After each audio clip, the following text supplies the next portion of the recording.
said moderators. That's for the Good evening and welcome to this League of Women Voters Forum for the candidates in the November election for House District 39B. My name is Liz Nordling and I will be moderating this forum tonight. As a trusted volunteer organization, the League of Women Voters does not support or oppose political parties or candidates. We sponsor forums like this to provide voters an opportunity to hear candidates' views about issues of interest in the upcoming election. This forum is being broadcast live on Channel 16 and will be rebroadcast. Playback times can be found online at www.vactv.org. The order for speaking tonight will begin in alphabetical order.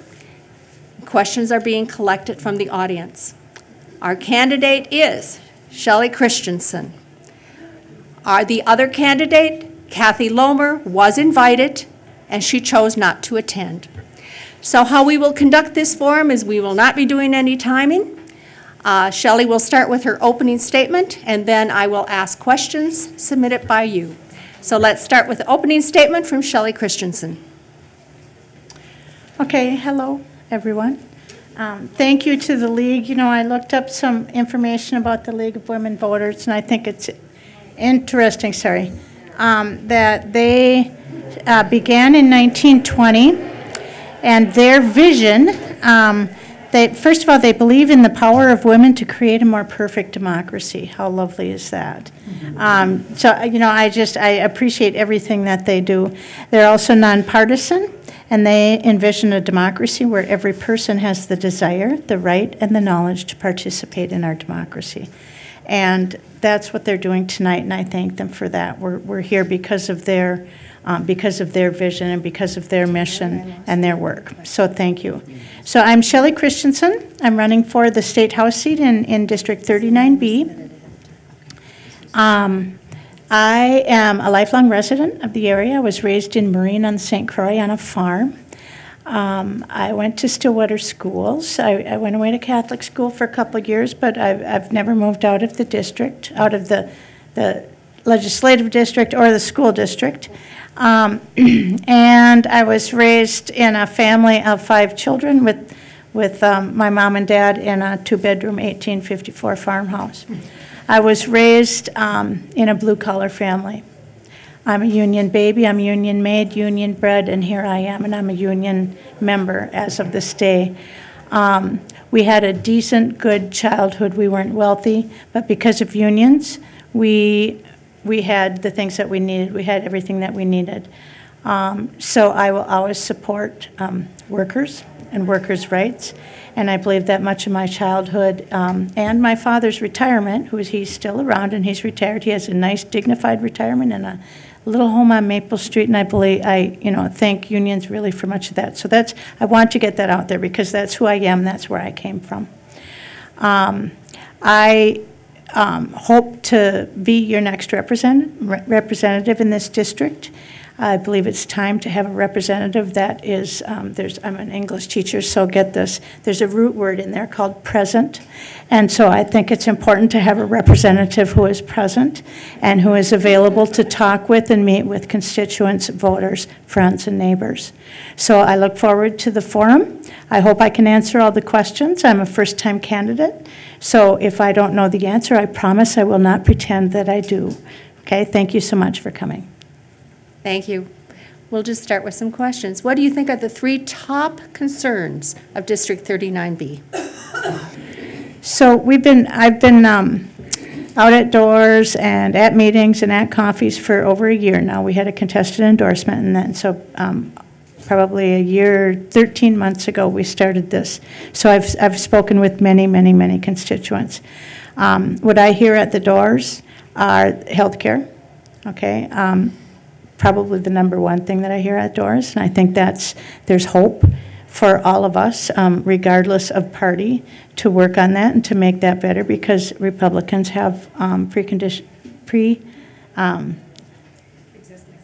Thank you. Pre-existing conditions, just as Democrats do. So I think we can do some things nonpartisan that way. Education in this area, if any of you were here for the last hour, we know that this area is in tune with education. So that I think is also high on the list in the area. And to be honest, one of the most common things that I hear is, when are we ever going to get anything done? So that's where I hope to step in and be different, to be civil, to work across the aisle, to compromise. And I ask that you, as voters and as constituents, that you are willing at times to compromise and to reach across the aisle, because we are so polarized right now. We are so tribal in our politics that nothing is getting done, and that's all that's out there is a bunch of anger, and a lot of anger, and that gets us nowhere. So ride with me on this. Let's take everything a little bit toward the middle, or at least come up with compromise, and I think we can do a lot of things, and we can come together. Just as the school district wants to come together, our legislative district can come together. Well, you mentioned that healthcare is the thing you hear most, so we'll start with a question on healthcare. Healthcare has become unaffordable in Minnesota. Do you believe affordable healthcare is a right? And how would you change healthcare in Minnesota to make it affordable for all? Absolutely. Healthcare is a right. It is the right for all of us. One thing, first of all, let's talk about where we are in the world. We're the most powerful country in the world, the most educated country in the world, yet we're way down the list in terms of the type of health care that we provide and the cost. That's where it all lies, the cost of health care. So we need to do something to change the cost. GoFundMe, number one reason for asking out there publicly for money is health care. Number one reason for bankruptcy these days, especially with senior citizens, are health care costs. That's not who we are. So yes, there are opportunities for us to consider possibly an opt-in for Medicare, something like that, so that we have group power behind us. So I do believe that there are ways that we can encourage and hope that the legislature gave the insurance companies, I think, $800 million, $300 million this last time. Insurance companies have one thing that they need to do. They're for profit. They have boards, and they have a fiduciary agreement with those boards and with their shareholders to make profit. They're not out there to give us care, and that's what we need to start looking at healthcare as. It's healthcare. It's not, for-profit companies are not going to be working for us. We need to look at other ways to achieve a goal where every single one of us has affordable healthcare available. Thank you. Another healthcare question. Should insurance companies be required to cover pre-existing conditions? Last year, the Minnesota House passed the Drazkowski Amendment that allowed insurance companies to not cover over 60 conditions. Should insurance companies be allowed to exclude coverage on certain medical conditions? No. There. No, absolutely not. And we all know that. I mean, we all shake our heads at that. Of course not. We can't predict what health needs that we're going to have in the future, or that our family is going to have in the future. So no, we don't leave the sick behind. I mean, that's more or less asking us to do. So absolutely not. No, pre-existing conditions are part of human life, and we need to take care of them in our healthcare system just as we take care of the healthy. Another healthcare question. See, I told you there was another one. I probably have 10 of them here. A handful of private corporations control the treatments which people on medical assistance in Minnesota Care receive. For several years, the state of Minnesota has allowed those corporations to evade government regulatory oversight pertaining to the treatment regimens provided to those patients. What will you do to correct that? Okay, can I look at that?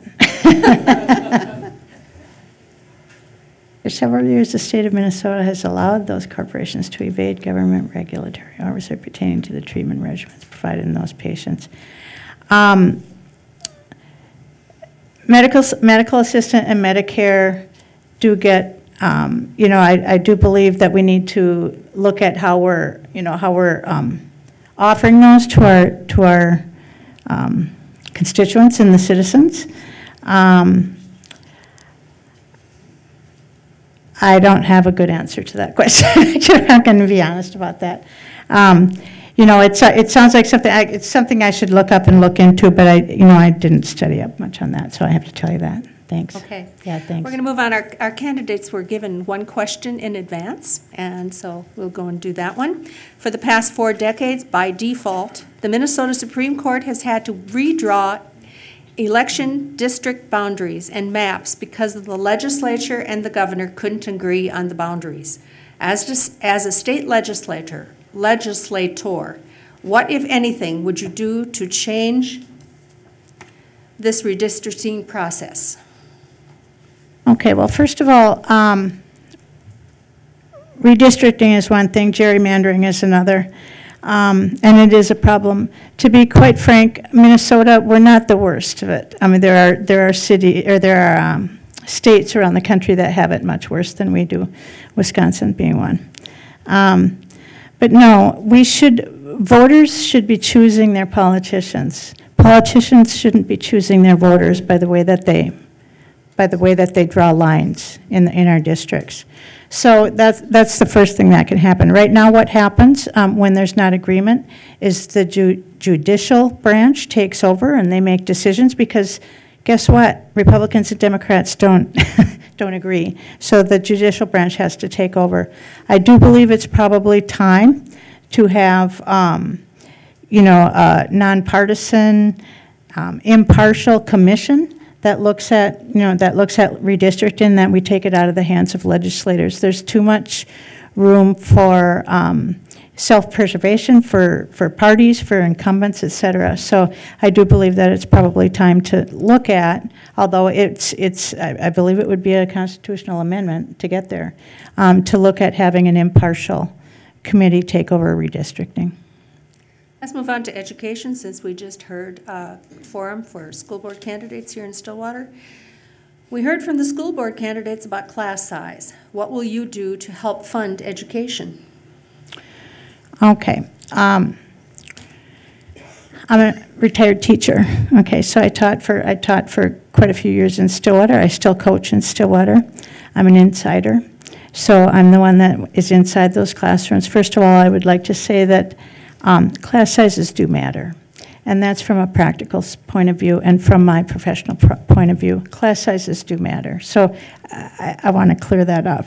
Not that there aren't other factors that we can get into the classroom to help things work better, but class sizes do matter. Building relationships with students is what it's all about. You build relationships with students, you earn trust of students. Students want to perform and do well for you. That's the way good education works, and with large class size, it's hard to build those relationships. We need to increase the per pupil funding. The state, I believe it's been since the 90s really, that we have not really gotten an increase in the per pupil funding. You know, it's time for us to look at different sorts of programs that we have at our schools and fund those. For example, including mental health care, counselors, things like that in our funding programs. I think the first thing that we should do is increase per pupil funding. Thank you. The Florida students have made important points regarding safety for schools and communities from gun violence. Please share your thoughts on this.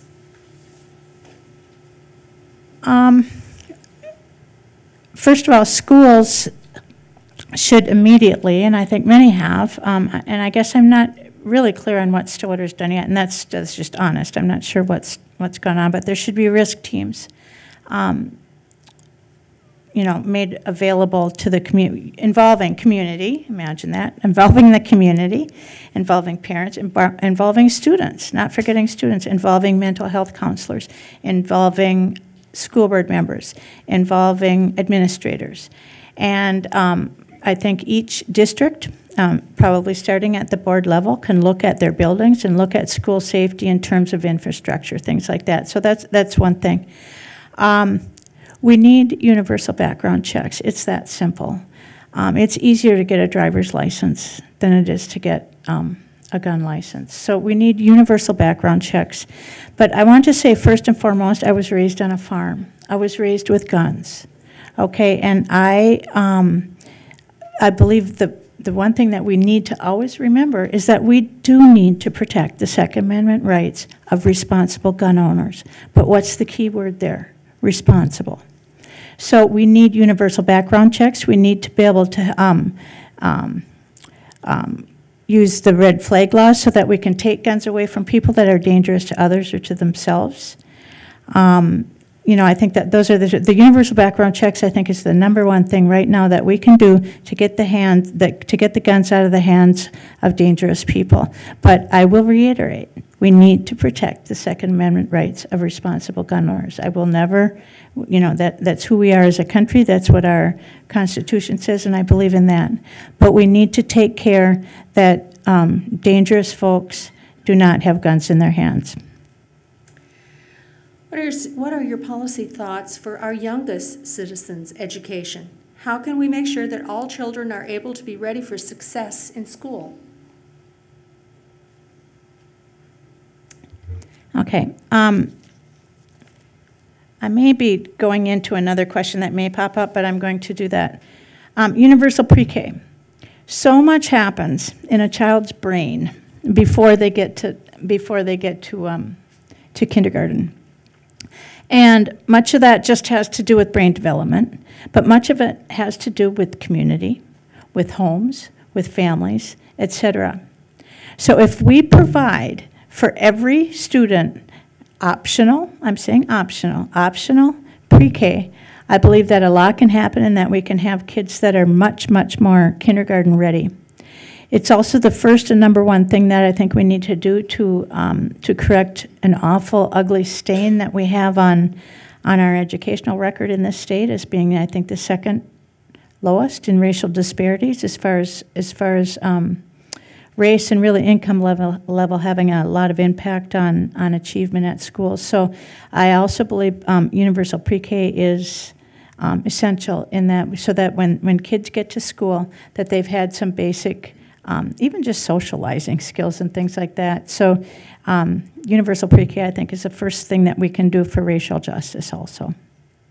What will you do to make higher education more financially accessible to people of all income brackets? Okay, so I assume we're talking about post-secondary college, okay? I think so. Yeah. I just said higher education. Oh, okay, higher education. As I was a teacher at the high school, okay, so at the high school, I think one thing that we can do, the state can provide money and funds to public colleges. We can help with that. We can provide help with perhaps financing, or refinancing student loans with such high interest rates. We can do those things.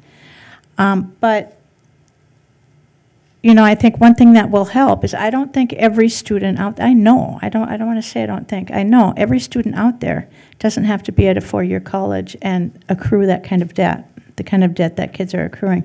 So that's something I want to see changed at the high school level and in our minds, that it is just as important for kids to get job, skills, technical, and career training at the high school level and beyond as it is for them to be in AP courses and to head for a 4-year university.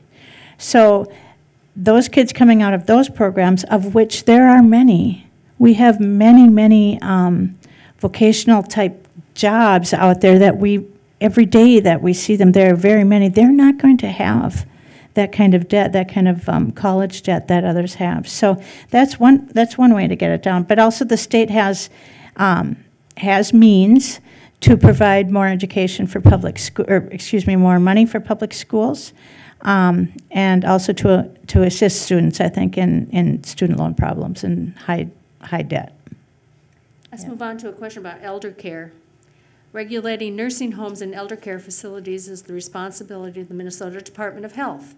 The Star Tribune reported on many violations in these facilities due to a lack of adequate oversight by the Department of Health. Would you press for federal authorities to intervene in Minnesota to correct our regulatory failure to uphold patient care standards? Well, that's the first time I've thought about that question. I'd have to look into it more. I guess the whole thought of, I would like to think that we have more autonomy and that the federal government does not have to step in and make those decisions for us. So instinctually, that's how I think it should go. But I do think there are problems there that need to be addressed. And I think the state, that's another bipartisan, we can work bipartisan-wise on that. But, in the year 2020, there's going to be more senior citizens than there are school children. And you know what we need to invest in school children. So there's high cost in taking care of seniors. We want seniors as much as possible to stay in homes so that we can provide, we need to provide transportation for seniors, in-home care, to pay in-home care assistants a viable wage. Okay, if you know that the turnover is high and the pay is low for that job, and these are our most vulnerable loved ones, our parents, me, in a while. So, I do believe seniors, it's the baby boomers are getting older, and I am part of that group. And, we need to make sure that we're prepared for a dramatically changing demographic in terms of how many seniors are in our communities. And I do think it's valuable for us to think about keeping as many of those seniors at home as we can and to provide community services and home services that can allow us to do that. Let's move on to a question about immigration. Do you think we have an immigrant problem in Minnesota?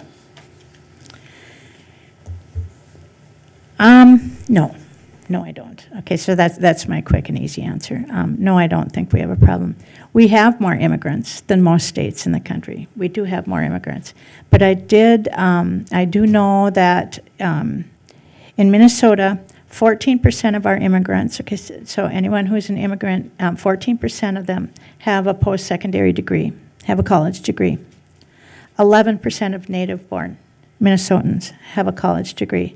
So do we have more immigrants than possibly other states? Absolutely. Are they contributing to our society? Absolutely. Are they spending billions of dollars in our communities? Absolutely. So no, we do not have an immigration problem in Minnesota. We do not have really an immigration problem in our country. Not that there aren't issues that we need to deal with, but I welcome immigrants. I think we all welcome immigrants. It's where we came from. And, I don't want to call it a problem. If there are possibly issues that we can deal with, but I don't want to call it a problem. I think they enrich us, and I welcome them with open arms. Do you support sanctuary cities? Okay. I think many people think of sanctuary cities as safe havens, and it's like we're hiding all the creepy crawlies out there, making sure that they have a safe haven in a city, and it's really not that. Sanctuary cities, some people call them community trust policies that sanctuary cities have, and that is that really sheriffs, county law enforcement officers, police officers, et cetera, they don't want to take over immigration. They don't want to do the job of ICE on the streets. And the reason for that is because they feel it would affect our public safety, and that less and less immigrants, if they are victims, if they are witnesses of a crime, they're not going to come forward because they fear that the police, that our police force will send them out of the country, or send them to be incarcerated somewhere because of their immigration status. So, yeah, I do believe in sanctuary cities. I think it's a name that we can change. We can call them having, community policies. I like that better. I think sanctuary cities someone has made that a bad name, because it's not only about safe havens, but it's about, welcoming immigrants and allowing the police forces in our communities to do their job, and for that all of our community, immigrants or not, that they trust and will work with police in cities. We're going to move on to environmental questions. We'll start with one right close to home here. What do you see as the greatest threat to the St. Croix River and surrounding rivers and creeks? And what is your plan to help keep the St. Croix River healthy? So the St. Croix River in general, I think I'll talk about the St. Croix River, but I'm going to talk about waterways in general. I think we need to start right in our neighborhoods as to what we're doing as salting our roads and fertilizing our lawns. It really starts there. And that stuff is all ending up in our waterways, in our water systems, in our rivers.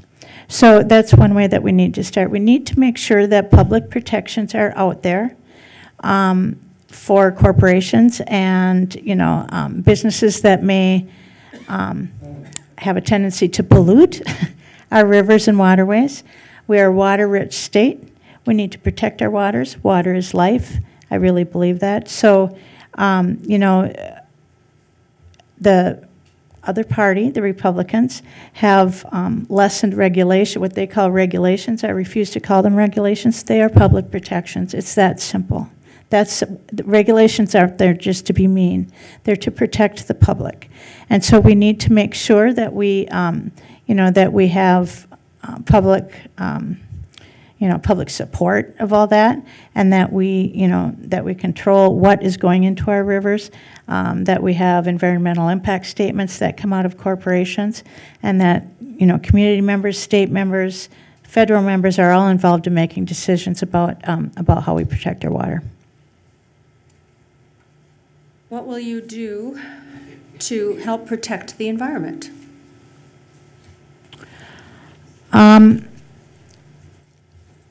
Okay, so I talked about water a little bit. First of all, I'm on the board of the GFL Environmental Caucus, so I am devoted to the environment. I am a river rat. My husband is a river rat. And we appreciate this God-given thing that we've been given in this valley, and really our wild lands all over the country. So, first of all, we need to cut down on carbon emissions. I believe in science, and I believe in climate change, and I'm not alone. Okay, so as far as melting in the polar ice caps, things like that, that's a result of climate change. It's not going to refreeze up there. So it's an urgency. This is a public health emergency. It's, we need to do this for our kids, and we need to do it for the safety of our waterways and our air, et cetera. So freeing up carbon emissions, investing in renewable and green energy resources as a means to provide jobs, as a means to help our environment. And, I think that Minnesota can be a leader in that way, that we have been a little bit already, and that we can, we've already got 50,000 jobs in green energy jobs in Minnesota, and we can have many more than that, and that's high in the country. So I say let's let Minnesota be a leader in that area and really boost our economy by boosting our green energy. Thank you. Let's move on to transportation a bit. Do you support a gas tax for road and transit improvements?